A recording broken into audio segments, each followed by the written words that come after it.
Your next comic, Dia Shiflani.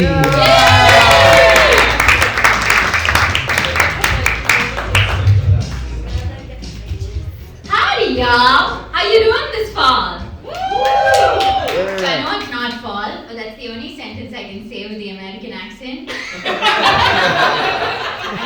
Typically, if I start my set sounding like this, I get asked for a prescription or I lose half the white audience.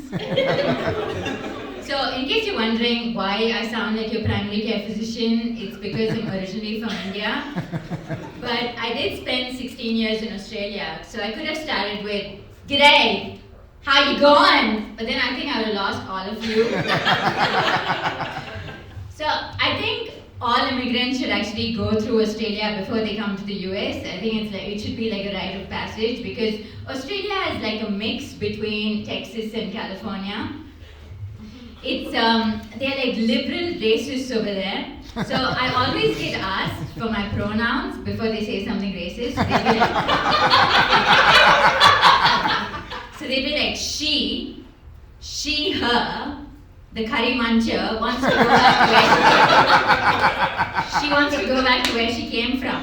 And I feel like the training has really like set me up for America now that it's great again.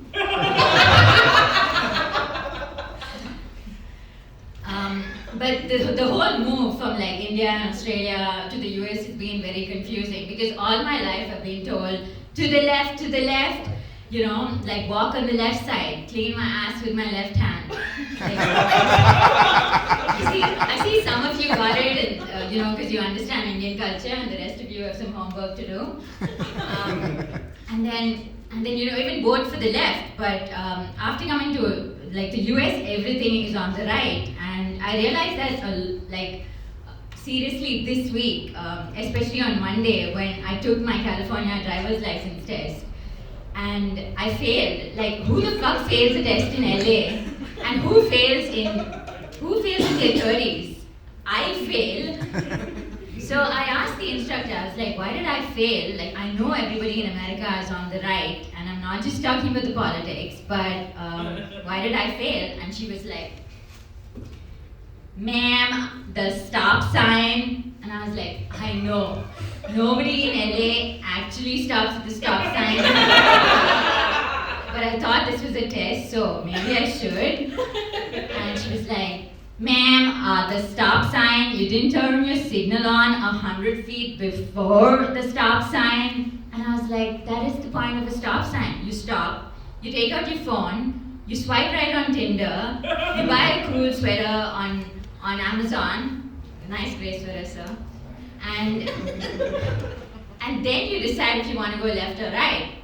So anyway, now that I've failed, I just walk everywhere in LA. And even though I'm a legal alien from an immigration perspective, everybody looks at me like I'm a real alien because nobody walks in LA.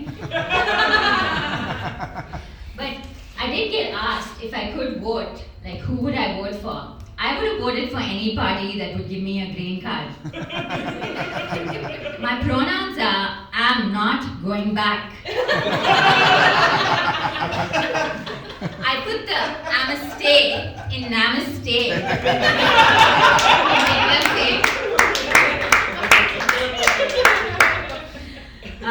So my husband and I, we've been talking about adoption. Now that, you know, citizenship by birthright has been cancelled. But it's really hard to adopt when you're an immigrant because nobody wants our kids. You know, because when I moved here, you know, I worked so hard to get here so my kids have a better future. And then that one day, my son could actually stand on this stage and make fun of my accent. But I am also a millennial. Are there other millennials here? Yeah. And I just read an article that said millennials are part of a sandwich generation because we're sandwiched between aging parents and young kids. So I know some of you are like, isn't just calling our parents like once a year on Thanksgiving enough? Like, why would that be an issue? So because of that, I actually asked my parents to move in with me so I could keep an eye on my parents and they can keep an eye on my kids and my kids can keep an eye on the iPads. And we all know the iPads are made in China, so we all know who's keeping an eye on us.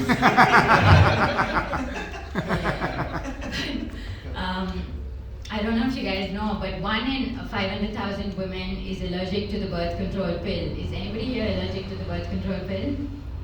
No, because it's mostly gay men here anyway.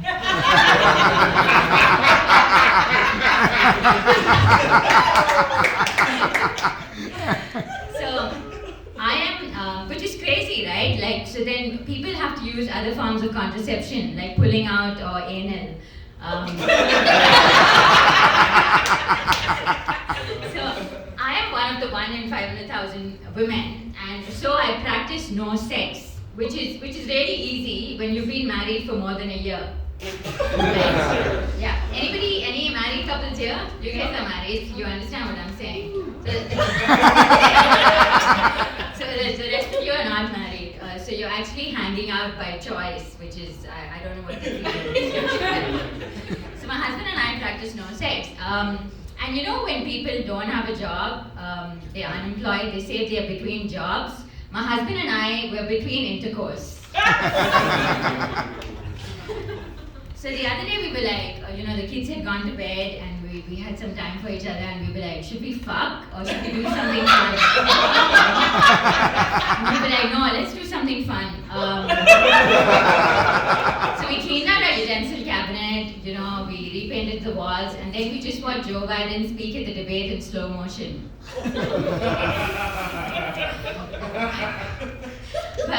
But my husband, he's not giving up on our sex lives, and he wants to infuse some energy back into our sex lives.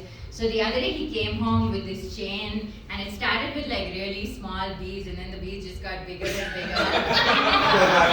I was like, oh my god, he's brought in something else that I'll never use. Like last time he got me a gym membership and a slow cooker.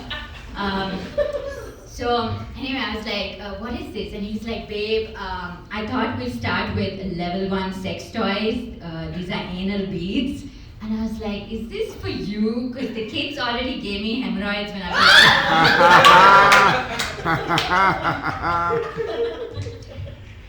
So, I don't know if you know, but in India, there's all these cultures of threesomes and orgies.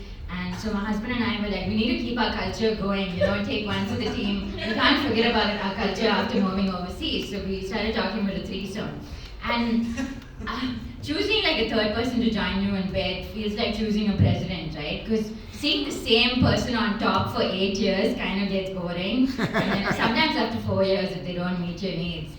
So we've been talking about it, and then in Australia last year we met this lady at a party, and she was like, tonight at my place at 9, and we were like, oh my god, people move really quickly in Australia. So, we were freaking out, and then we went home and opened up our Excel spreadsheet before opening up our hearts. And we were like, we weighed the pros and cons, and one of the pros was we don't have to watch Joe Biden speak in slow-mo. So that night we packed up our bags and said bye to our family and took the first flight from Australia to the US so we never have to see that lady again.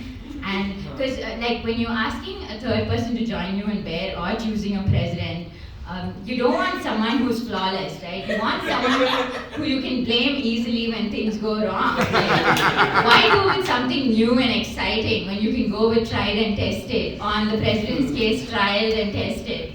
That's my time.